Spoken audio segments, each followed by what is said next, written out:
Me présenter moi-même ne présente pas d'un gros intérêt si je ne vous parle pas d'abord de la personne qui quelque part s'exprime à travers moi.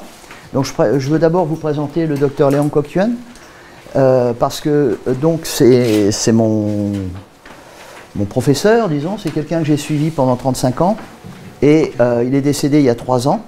Lui, il était donc descendant, héritier de 15 générations de médecins de tradition familiale.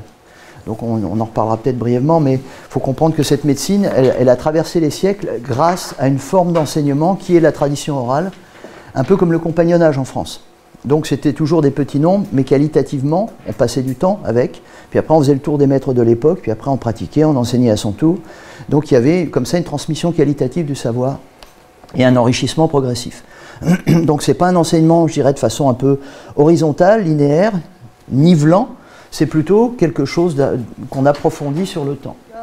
Ce qui est important, si vous voulez, c'est que moi je représente en quelque sorte la 16e génération, et puis les personnes qui suivent maintenant sont la 17e génération de quelque chose qui est de tradition familiale. C'est pas possible quand on hérite de quelque chose, vous savez, c'est comme les cocopellis qui gardent les graines en attendant que Monsanto disparaisse pour pouvoir replanter des graines normales un jour.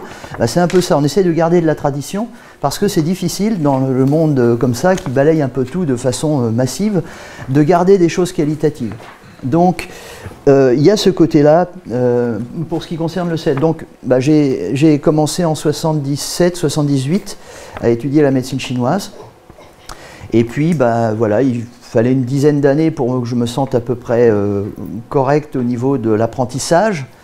Disons 10 ans pour apprendre, encore 10 ans pour comprendre, tout en faisant, et puis encore 10 ans, je dirais, pour incarner, c'est-à-dire pour plus se poser de questions et faire un peu naturellement les choses. Il faut du temps, vous voyez. Ça fera partie des conseils que donne le docteur Léon. Il ne faut pas être pressé d'être un bon médecin, il faut juste avoir des bonnes bases et après laisser faire le truc et ça se fait tout seul, mais il faut juste que les bases soient bonnes.